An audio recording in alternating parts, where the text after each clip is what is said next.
नमस्कार दोस्तों, मैं राहुल आप सभी का मंथन में स्वागत करता हूं। आज के इस सेशन में हम लोग इंडियन पॉलिटी से संबंधित केंद्र राज्य संबंध के वन लाइनर प्रमुख प्रश्नों को देखने वाले हैं, जो आने वाले सभी प्रतियोगी परीक्षाओं के लिए अत्यंत ही महत्वपूर्ण सिद्ध होंगे। और यहाँ से विभिन्न प्रतियोगी परीक्षाओं में प्रश्न पूछे भी जाते हैं। यदि आप लोग इस सेशन का फ्री पीडीएफ प्राप्त करना चाहते हैं तो मेरे ऐप मंथन बाय राहुल सर को आप गूगल प्ले स्टोर से डाउनलोड कर सकते हैं और वहां पर यह पीडीएफ आपको फ्री ऑफ कॉस्ट प्राप्त हो जाएगा। ऐप का लिंक मैंने डिस्क्रिप्शन और पिन कमेंट में दे दिया है। तो आज के इस सेशन को हम लोग प्रारंभ करते हैं और भारत के केंद्र राज्य संबंध को यहाँ पर समझने का प्रयास करते हैं। यदि हम लोग देखें तो अनुच्छेद 1 में कहा गया है कि भारत क्या होगा, तो राज्यों का संघ होगा तथा भारतीय शासन प्रणाली जो है मूल रूप से संघीय शासन प्रणाली का एक रूप है तथा इसका मूलभूत लक्षण है कि केंद्र एवं राज्य के मध्य शक्तियों का विभाजन और स्पष्ट विभाजन किया जाना है। और भारत की संघीय प्रणाली जो है मूलतः कनाडा के संविधान से ली गई है और भारत में जो शक्तियों का विभाजन है उसका उल्लेख संविधान के भाग 11 और भाग 12 में किया गया है। यदि हम लोग विधायी और प्रशासनिक संबंधों की बात करें तो उसका उल्लेख भाग 11 में किया गया है। वहीं वित्तीय संबंधों का जो प्रावधान है वह संविधान के भाग 12 में किया गया है। इसके अतिरिक्त विधायी संबंध जो हैं वह अनुच्छेद 245 से लेकर के 255 तक हमें प्राप्त हो जाते हैं और प्रशासनिक संबंध अनुच्छेद 256 से लेकर 263 तक प्राप्त होते हैं। वहीं वित्तीय संबंधों की यदि बात करें तो अनुच्छेद 264 से लेकर के 293 के मध्य केंद्र राज्य वित्तीय संबंधों की चर्चा की गई है। सर्वप्रथम यहाँ पर हम लोग विधायी संबंधों को देखेंगे जिसका उल्लेख अनुच्छेद 245 से लेकर के 255 तक किया गया है। तो भारतीय संविधान के अनुसूची 7 में 3 प्रकार की सूचियों का वर्णन किया गया है, जिसमें संघ सूची, राज्य सूची और समवर्ती सूची के विषयों का उल्लेख किया गया है। और ये जो तीनों सूची हैं वह भारतीय शासन अधिनियम 1935 से भारतीय संविधान में शामिल किए गए हैं।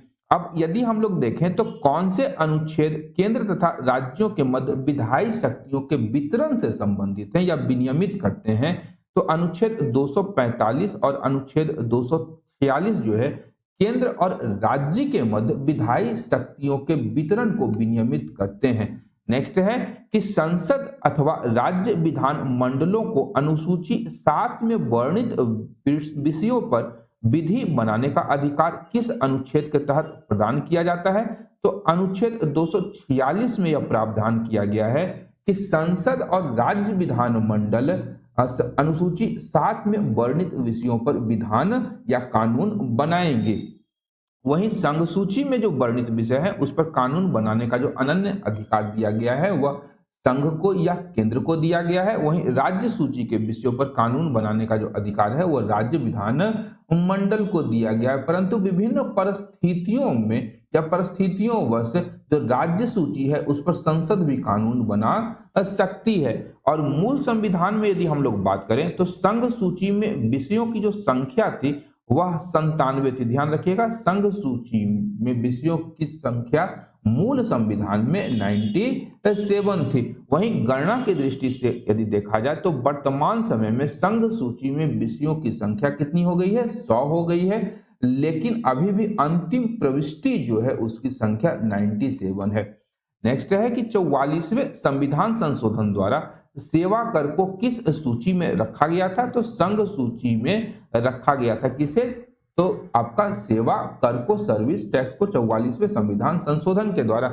और संघ सूची के प्रमुख विषयों की बात करें तो रक्षा, वैदेशिक मामले, परमाणु ऊर्जा, युद्ध, शांति, रेल, बीमा तथा बैंकिंग आदि जो विषय हैं वह संघ सूची में शामिल किए गए हैं। वहीं मूल संविधान में राज्य सूची के विषयों की जो संख्या थी वह 66 रखी गई थी, लेकिन वर्तमान समय में यदि हम लोग गणना के दृष्टिकोण से देखें तो हमारे जो विषयों की संख्या है राज्य सूची में वह आपकी 61 हो जाती है, लेकिन अंतिम प्रविष्टि आपकी आज भी 66 बनी हुई है।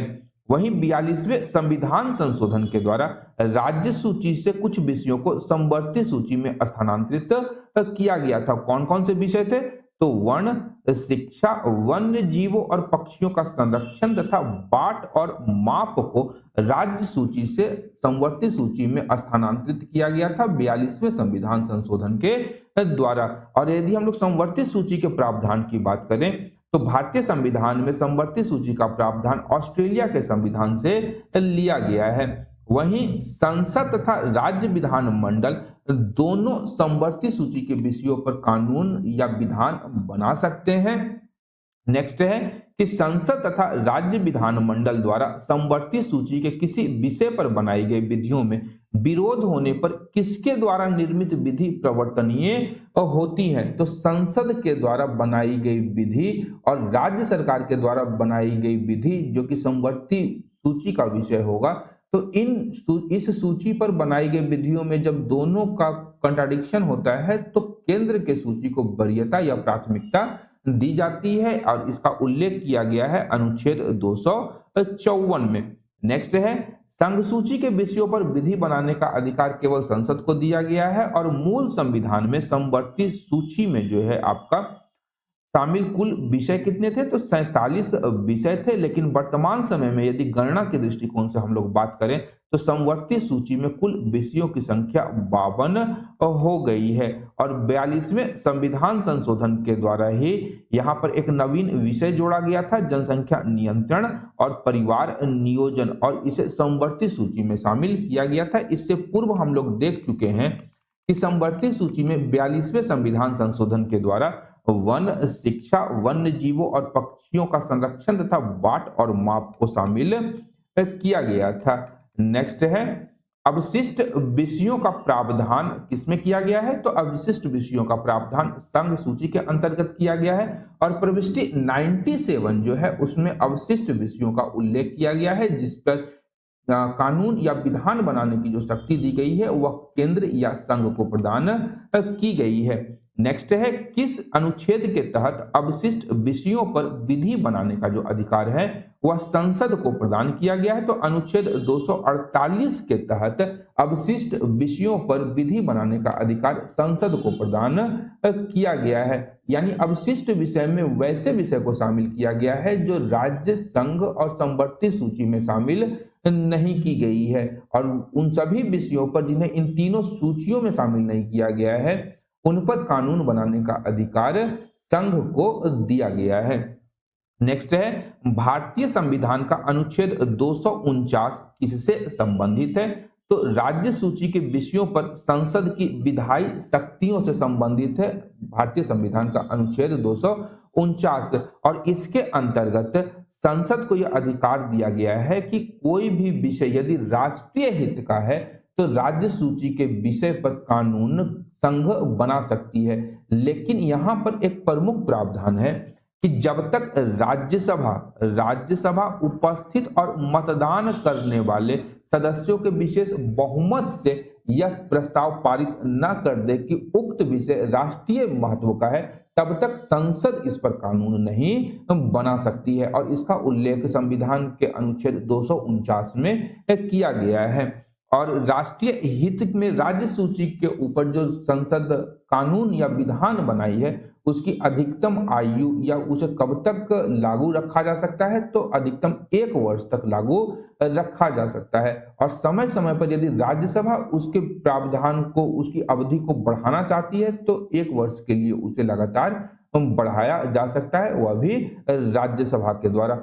नेक्स्ट है यदि राष्ट्रीय आपात की उद्घोषणा प्रवर्तन में हो तो संसद को राज्य सूची के विषय पर विधि बनाने का अधिकार किस अनुच्छेद के तहत प्राप्त हो जाता है? तो अनुच्छेद 250 के अंतर्गत यदि राष्ट्रीय आपात की उद्घोषणा प्रवर्तन में रहती है तो संसद को राज्य सूची के विषय पर विधि बनाने का अधिकार प्राप्त हो जाता है। नेक्स्ट है कि 2 या 2 से अधिक राज्यों के लिए संसद कब राज्य सूची के किसी विषय पर कानून बना सकती है? तो यह कब होगा? तो ऐसे समय में होगा कि ऐसे राज्यों के विधान मंडल द्वारा एक संकल्प पारित कर संसद से इसके लिए अनुरोध किया जा सकता है। तो उस राज्य के लिए संसद राज्य सूची के विषय पर कानून बना सकती है और इसका उल्लेख अनुच्छेद 252 के अंतर्गत किया गया है। नेक्स्ट है, किसी अंतरराष्ट्रीय संधि या करार को प्रभावी करने के लिए संसद को किसी भी सूची के संबंध पर विधि बनाने का अधिकार है। यहां तक कि राज्य सूची के विषय पर भी संसद को यह अधिकार संविधान के किस अनुच्छेद के तहत दिया गया है? तो अनुच्छेद 253 में यह प्रावधान किया गया है कि किसी भी अंतरराष्ट्रीय संधि या करार से संबंधित कोई विषय है और वह विषय किसी भी सूची में शामिल हो तो संसद उस विषय पर कानून बना सकती है। नेक्स्ट है, संविधान के किस अनुच्छेद के तहत संघ व राज्य के मध्य विधायी शक्तियों का विभाजन राज्य क्षेत्र के आधार पर किया गया है? तो अनुच्छेद 245 के तहत जो विधायी शक्तियों का विभाजन है वह राज्य क्षेत्र के आधार पर किया गया है। नेक्स्ट है, संसद को किन राज्य क्षेत्रों के लिए विधि बनाने का अधिकार है? तो संपूर्ण भारतीय राज्य क्षेत्र या उसके किसी एक भाग के लिए संसद को विधि बनाने का अधिकार दिया गया है। नेक्स्ट है, राज्य विधान मंडल द्वारा बनाई गई विधियों का राज्य क्षेत्रीय विस्तार कहां तक होता है? तो राज्य द्वारा बनाई गई जो भी विधि है उसका राज्य क्षेत्रीय विस्तार उस संपूर्ण राज्य पर या उस राज्य के किसी एक भाग तक सुनिश्चित होता है। नेक्स्ट है, कोई ऐसा राज्य क्षेत्र जो किसी भी राज्य के अंतर्गत नहीं आता है के संबंध में विधि कौन बनाता है? तो अनुच्छेद 246(4) के अंतर्गत संसद वैसे राज्य के लिए विधि बनाती है जो किसी भी राज्य के अंतर्गत नहीं आता है। नेक्स्ट है, क्षेत्रीय संबद्धता का सिद्धांत या डॉक्ट्रिन ऑफ टेरिटोरियल नेक्सस किस अनुच्छेद से संबंधित है? तो यह आपका अनुच्छेद 245 से संबंधित है। नेक्स्ट है, केंद्र की कार्यपालिका शक्ति का विस्तार किन विषयों तक है? तो उन विषयों तक जिन पर विधि बनाने का अधिकार संसद को प्रदान किया गया है। नेक्स्ट है, समवर्ती सूची के विषयों के संबंध में कार्यपालिकीय अधिकार किसे प्रदान किया गया है? तो समवर्ती सूची के विषय में जो कार्यपालिकीय अधिकार हैं वह राज्यों को प्रदान किया गया है। आगे हम लोग वित्तीय संबंध को देखेंगे और केंद्र राज्य वित्तीय संबंधों का जो प्रावधान है वह संविधान के भाग 12 में अनुच्छेद 264 से लेकर के 293 तक दिया गया है और इसके अनुसार कि कोई भी कर विधि के प्राधिकार से ही लगाया और वसूला जाएगा, अन्यथा नहीं। यह जो प्रावधान है संविधान के किस अनुच्छेद में दिया गया है? तो अनुच्छेद 265 में यह प्रावधानित किया गया है कि कोई भी कर या टैक्स विधि के प्राधिकार के बिना ना ही लगाया जा सकता है और ना ही वसूला जा सकता है। संघ सूची में कुल कितने विषय हैं जिन पर केंद्र द्वारा कर लगाया जाता है? तो कुल 14 विषय हैं जिस पर केंद्र द्वारा कर लगाया जाता है। वहीं राज्य सूची में कुल 19 विषय प्रदान किए गए हैं जिस पर राज्य कर लगा सकते हैं और अवशिष्ट विषयों पर जो कर लगाने का अधिकार है वह संसद या संघ को दिया गया है। वहीं आयकर जो कि कृषि आय से भिन्न है, निगम कर, सेवा कर, सीमा शुल्क और निर्यात शुल्क जो है यह भारतीय संसद के द्वारा लगाया जाता है और सेवा कर को संघ सूची में 2003 में 88वें संविधान संशोधन के द्वारा शामिल किया गया था। केंद्र तथा राज्यों के बीच जो राजस्व का वितरण है उसके बारे में किस संविधान संशोधन द्वारा व्यापक परिवर्तन किया गया? तो 80वां संविधान संशोधन अधिनियम 2000 के द्वारा केंद्र और राज्यों के मध्य जो राजस्व का वितरण है उसमें व्यापक परिवर्तन किया गया था और 80वां संविधान संशोधन जो है यह 10वें वित्त आयोग की सिफारिश पर इसे लाया गया था, इसे पारित करवाया गया था। नेक्स्ट है, यह कौन से दो कर हैं जिन्हें संघ द्वारा लगाया किंतु राज्य द्वारा वसूला और रखा जाता है? तो वस्तुओं के क्रय विक्रय पर कर और उसके पारेषण पर जो कर लगाया जाता है यह कर जो है संघ द्वारा लगाया जाता है लेकिन राज्यों के द्वारा वसूला जाता है और उसे रखा जाता है, उनका उपयोग किया जाता है। आगे हम लोग भारत की संचित निधि को समझते हैं और संचित निधि जो है आपका इसका प्रावधान अनुच्छेद 266 में दिया गया है। और इसकी परिभाषा को यदि हम लोग देखें तो भारत की संचित निधि एक ऐसी कोष है जिसमें भारत सरकार को प्राप्त होने वाले सभी प्रकार के राजस्व को, उसके द्वारा लिए गए सभी ऋणों को और जो भी ट्रेजरी बिल है उसे, या अर्थोपाय अग्रिम यानी बेस एंड मींस एडवांसेस जो लिए जाते हैं उसे इसमें शामिल किया जाता है। इसके अतिरिक्त यदि संघ के द्वारा किसी भी प्रकार का उधार दिया गया है तो उधारों के रीपेमेंट्स जो प्राप्त होते हैं उसे भी भारत की संचित निधि में जमा कर दिया जाता है। वहीं भारत की संचित निधि से जो व्यय होता है वह संसद की अनुमति के बिना केंद्र या संघीय सरकार इसमें से खर्च नहीं कर सकती है, और इसकी जो प्रक्रिया है उसका माध्यम है विनियोग विधेयक, और संचित निधि से जो पैसा निकाला जाता है वह विनियोग विधेयक या अप्रोप्रिएशन बिल को संसद में पारित करा करके ही संचित निधि से हम लोग पैसा निकाल सकते हैं। वहीं राज्यों के लिए राज्य की संचित निधि या कंसोलिडेटेड फंड ऑफ स्टेट का प्रावधान भी किया गया है, और राज्यों की जो संचित निधि है उसका जो उल्लेख है वह अनुच्छेद 266 के ही तहत किया गया है, जिसमें राज्यों को प्राप्त होने वाले सभी प्रकार के राजस्व, उनके द्वारा दिए गए उधार के रीपेमेंट्स या किसी भी प्रकार का ट्रेजरी बिल, अर्थोपाय अग्रिम या ऋणों से प्राप्त होने वाली सारी धनराशियों को इस निधि में जमा किया जाता है, और इस निधि से जो खर्च है वह राज्य विधान सभा के या विधान मंडल की अनुमति के बिना वह राज्य नहीं कर सकता है।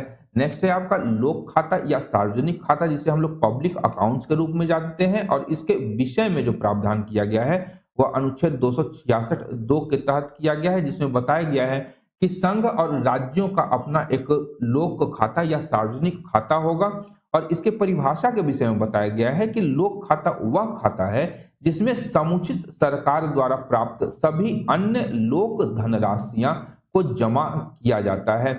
उदाहरण क्या है इसका, तो जितना भी लघु बचत होगा, जमा होगा या भविष्य निधि के रूप में सरकार को प्राप्त होने वाली सारी धनराशि को लोक अकाउंट्स या पब्लिक अकाउंट्स में जमा किया जाता है। यहाँ बहुत ही महत्वपूर्ण है यह प्रश्न एक बन जाता है। यहाँ पर आपसे प्रश्न कई बार पूछा गया है कि भविष्य निधि में प्राप्त होने वाले जो पैसे होते हैं वह सरकार किस खाते में जमा करती है, तो वह आपका सार्वजनिक खाता या पब्लिक अकाउंट्स होता है, और इस खाते में जो जमा पैसा होता है सरकार उसकी एक कस्टोडियन या संरक्षक, या हम यूं कह लें कि सरकार एक बैंकर के रूप में काम करती है, यानी जब भी जो जमा करता है वह मांगेगा सरकार को यह राशि लौटानी पड़ जाती है, तो सरकार इसका न्यासी, संरक्षक या बैंकर या कस्टोडियन के रूप में कार्य करता है। यहीं इस खाते से जो धन निकालने के लिए आपका संसद या राज्य विधानमंडल की अनुमति की आवश्यकता नहीं होती है। नेक्स्ट है आकस्मिक निधि या कंटिजेंसी फंड। तो कंटिजेंसी फंड की स्थापना इसलिए की जाती है कि राज्य और संघ को कभी भी आकस्मिक खर्च करने की आवश्यकता पड़ सकती है, या उस वित्तीय वर्ष में जब उसके पैसे खर्च हो चुके हैं और उसी वित्तीय वर्ष में बजट में किसी नई योजना का प्रावधान नहीं किया गया था, लेकिन बीच में किसी नई योजना के प्रावधान के कारण उसे पैसे की आवश्यकता होती है सरकार को, तो आकस्मिक निधि से उसकी पूर्ति सरकार के द्वारा की जाती है, और भारतीय संविधान में इसका प्रावधान अनुच्छेद 267(1) के तहत किया गया है, और भारत की आकस्मिक निधि को स्थापित करने की शक्ति संसद को प्रदान की गई है, जिसका उद्देश्य आकस्मिक व्यय या अनपेक्षित व्यय की पूर्ति करना है, और इसका जो खर्च या जो भी व्यय होगा वह भारत के राष्ट्रपति की अनुमति से किया जाता है, और इसकी जो निधि की प्रकृति होती है वह अग्रदाय प्रकृति या इम्प्रेस्ड नेचर की होती है, और संसद के अनुमोदन के पश्चात इस निधि से जो व्यय है की धनराशि है उसे भारत की संचित निधि से पूर्ति की जाती है। ध्यान रखिएगा, आकस्मिक निधि में जो पैसा डाला जाता है वह भारत की संचित निधि से डाला जाता है, वह भी कब, जब संसद उसकी स्वीकृति प्रदान कर देती है तब। इसके अतिरिक्त प्रत्येक राज्य में एक राज्य की आकस्मिक निधि होती है, जिसका उल्लेख भी अनुच्छेद 267(2) के तहत किया गया है, और राज्यों के आकस्मिक और अनपेक्षित व्यय को पूरा करने के लिए इस प्रकार की निधि का प्रावधान किया गया है, और इस निधि से जो खर्च की गई राशि है उसकी पूर्ति राज्य की संचित निधि से राज्य विधानमंडल की अनुमति के पश्चात ही की जाती है। और यह जो राज्य की आकस्मिक निधि है वह राज्य के संबंधित राज्य के राज्यपाल के अधीन होती है। नेक्स्ट है आपका वित्त आयोग या फाइनेंस कमीशन, और संविधान में इसका प्रावधान जो किया गया है वह अनुच्छेद 280 के अंतर्गत किया गया है। और इसमें प्रावधान किया गया है कि भारत का राष्ट्रपति प्रत्येक 5 वर्ष की समाप्ति के उपरांत एक वित्त आयोग का गठन करेगा, जो एक संवैधानिक संस्था होगी जिसके कुल एक अध्यक्ष और 4 अन्य सदस्य होंगे। और यह जो संस्था वित्त आयोग जो है, यह आयोग केंद्र और राज्य के मध्य राजस्व के बंटवारों के लिए जो फॉर्मूला है, जो विधि है, वह उसकी सिफारिश करता है, तथा राष्ट्रपति यदि किसी अन्य प्रकार का कार्य वित्त आयोग को सौंपे तो वित्त आयोग को वह कार्य करना होता है। और भारत में अब तक कुल 15 वित्त आयोगों का गठन किया जा चुका है, जिसमें प्रथम वित्त आयोग का गठन 1951 ईस्वी में केसी नियोगी की अध्यक्षता में किया गया था। वहीं 13वें वित्त आयोग के अध्यक्ष डॉक्टर विजय एल केलकर थे, 14वें वित्त आयोग के अध्यक्ष डॉक्टर वाई बी रेड्डी थे, और 15वें वित्त आयोग जिसका कार्यकाल अभी आपका 2020 से लेकर 2025 तक के वित्तीय वर्ष के लिए सिफारिश करने के लिए किया गया था, उसके अध्यक्ष एन के सिंह थे। संसद के द्वारा आयोग के सदस्यों की योग्यताएं तथा चयन की रीति विहित करने के लिए कौन सा अधिनियम पारित किया गया था? तो इसके लिए वित्त आयोग अधिनियम 1951 पारित किया गया था, जिसमें सदस्यों की योग्यता क्या होनी चाहिए तथा उन्हें किस प्रकार से चयनित किया जाएगा वित्त आयोग के अध्यक्ष और सदस्य के रूप में, उसका उल्लेख किया गया है। 14वें वित्त आयोग की रिपोर्ट का क्रियान्वयन वर्ष को यदि हम लोग देखें तो वह 2015 से 2020 तक के लिए था, और 15वें वित्त आयोग का जो क्रियान्वयन वर्ष है 2020 से 25 तक था।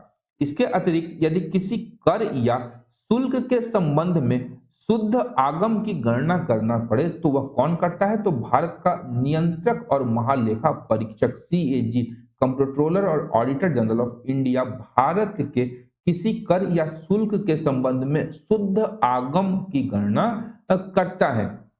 वहीं संघ के परियोजनों के अधिभार आरोपित करने की शक्ति संविधान ने संसद को प्रदान की है, और संविधान के अनुच्छेद 271 में संघ के परियोजनों के अधिभार आरोपित करने की शक्ति प्रदान की गई है। संविधान के किस अनुच्छेद के तहत राज्यों को सहायता अनुदान या ग्रांट्स इन एड्स दिए जाने का प्रावधान किया गया है? तो अनुच्छेद 275 को केंद्र के द्वारा राज्यों को सहायता अनुदान प्रदान किया जाता है। नेक्स्ट है कराधान से संबंधित कोई ऐसी विधि जिससे राज्यों के हितों पर प्रभाव पड़ता है, किसकी सिफारिश पर संसद में प्रस्तुत किया जाता है? तो राष्ट्रपति की सिफारिश पर कराधान से संबंधित ऐसी विधियों का जिससे राज्यों के हितों पर प्रभाव पड़ता है को प्रस्तुत किया जाता है। कहां पर? तो संसद में।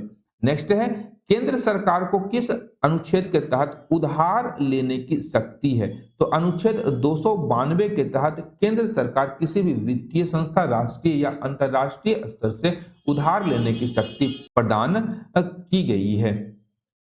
नेक्स्ट है अनुच्छेद 293 के तहत राज्यों को भी उधार लेने की शक्ति है।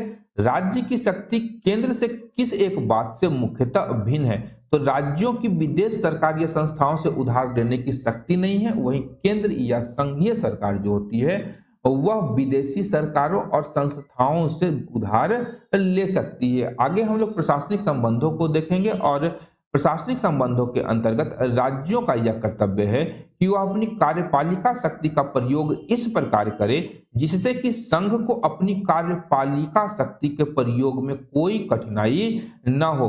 राज्यों को यह कर्तव्य किस अनुच्छेद के तहत सौंपा गया है? तो राज्यों को यह कर्तव्य अनुच्छेद 257 के तहत सौंपा गया है कि वह अपनी कार्यपालिका शक्ति का प्रयोग इस प्रकार करे कि संघ को अपनी कार्यपालिका शक्ति के प्रयोग करने में किसी भी प्रकार की कठिनाई उत्पन्न न हो। नेक्स्ट है अनुसूचित जनजातियों के कल्याण के लिए आवश्यक योजना तैयार करने और उन्हें लागू करने के लिए राज्यों को कौन निर्देशित करता है? तो राज्यों को केंद्र सरकार निर्देशित करती है संविधान के अनुच्छेद 339 के तहत, जिसमें बताया गया है कि अनुसूचित जनजातियों के कल्याण के लिए प्रत्येक राज्यों को योजना तैयार करके उन्हें लागू करने की आवश्यकता है। नेक्स्ट है, हिंदी भाषा के विकास को सुनिश्चित करने के लिए केंद्र सरकार किस अनुच्छेद के तहत राज्यों को दिशा निर्देश जारी कर सकती है? तो अनुच्छेद 351 के तहत केंद्र सरकार हिंदी भाषा के विकास के लिए राज्यों को दिशा निर्देश जारी कर सकती है। नेक्स्ट है, किसी ऐसे विषय से संबंधित कोई कृत्य जो संघ की कार्यपालिका शक्ति के तहत आता है किसी राज्य को कौन सौंप सकता है? तो वह राष्ट्रपति सौंप सकता है, अनुच्छेद 258 के तहत। नेक्स्ट है, किसी नवीन अखिल भारतीय सेवा का सृजन कौन करता है? तो राज्यसभा अनुच्छेद 312 के तहत नवीन अखिल भारतीय सेवाओं का सृजन करती है। और वर्तमान की बात करें तो 3 अखिल भारतीय सेवाएं हैं, आईएएस, आईपीएस और आईएफएस। ध्यान रखिएगा, आईएफएस आपका इंडियन फॉरेस्ट सर्विस, भारतीय वन सेना, भारतीय वन सेवा, भारतीय पुलिस सेवा और भारतीय प्रशासनिक सेवा, केवल 3 अखिल भारतीय सेवाएं हैं। और नवीन अखिल भारतीय सेवाओं का सृजन राज्यसभा के द्वारा आर्टिकल 312 के तहत किया जा सकता है। नेक्स्ट है, किस अनुच्छेद के तहत संसद को नदी आदि के जल संबंधी विवादों के समाधान हेतु विधि बनाने की शक्ति दी गई है? तो अनुच्छेद 262 के तहत संसद जो है नदी जल संबंधी विवादों के निपटारण के लिए विभिन्न प्रकार के प्राधिकरण बना सकती है। जैसे हम लोग देख चुके हैं, भारत में कावेरी नदी जल विवाद, कृष्णा नदी जल विवाद आदि जो विवाद हुए थे उसे विभिन्न प्राधिकरणों के द्वारा उसे सुलझाया गया है या सुलझाए जाने का प्रयास किया जा रहा है। आगे हम लोग अंतर्राज्यीय परिषद को देखेंगे, जिसका उल्लेख संविधान के अनुच्छेद 263 में किया गया है। और अंतर्राज्यीय परिषद को गठित करने का जो अधिकार है वह भारत के राष्ट्रपति को है और इसका पहली बार गठन मई 1990 में किया गया था। और भारतीय प्रधानमंत्री जो है वह अंतर्राज्यीय परिषद का पदेन अध्यक्ष होता है। और भारत में इसकी प्रथम बैठक का जो आयोजन है वह 10 अक्टूबर 1990 ईस्वी को किया गया था। और उस समय भारत के तत्कालीन प्रधानमंत्री वीपी सिंह थे, जिन्होंने पहली अंतर्राज्यीय परिषद के बैठक की अध्यक्षता की थी। आगे केंद्र राज्य संबंधों पर भारत में बनी विभिन्न समितियों को देख लेते हैं। तो सरकारिया आयोग का जो गठन था यह मार्च 1983 ईस्वी में केंद्र राज्य संबंधों के ऊपर किया गया था, जिसके अध्यक्ष रंजीत सिंह सरकारिया थे और 3 अन्य सदस्य थे। वहीं केंद्र राज्य संबंधों पर शीतलवाड़ समिति का गठन 1966 ईस्वी में किया गया था। और राज्यों को और अधिक अधिकार देने के संबंध में सुझाव देने के लिए राजमन्नार समिति का गठन किस राज्य ने किया था? तो तमिलनाडु ने 1969 में राजमन्नार समिति का गठन राज्यों को और अधिकार देने के संबंध में किया था। और उस समय तमिलनाडु में डीएमके की सरकार थी। नेक्स्ट है, न्यायमूर्ति एमएम पुंछी की अध्यक्षता में केंद्र राज्य संबंधों पर विचार के लिए पुंछी आयोग का गठन कब किया गया था? तो मार्च 2007 में एमएम पुंछी की अध्यक्षता में केंद्र राज्य संबंधों के ऊपर पुंछी आयोग का गठन किया गया था। तो पॉलिटी के वन लाइनर सीरीज का सेशन यहीं पर समाप्त होता है। आशा करता हूं कि आज के सेशन से भी आप लोगों को उपयोगी और लाभदायक जानकारी प्राप्त हुई होगी। यदि सेशन से लाभ प्राप्त हो रहा है तो मेरे इस चैनल को लाइक, शेयर और सब्सक्राइब करना बिल्कुल भी ना भूलें। अंत तक देखने के लिए धन्यवाद। देखते रहिए मंथन, क्योंकि मैं ऐसे वीडियोस लाता रहता हूँ। Thank you.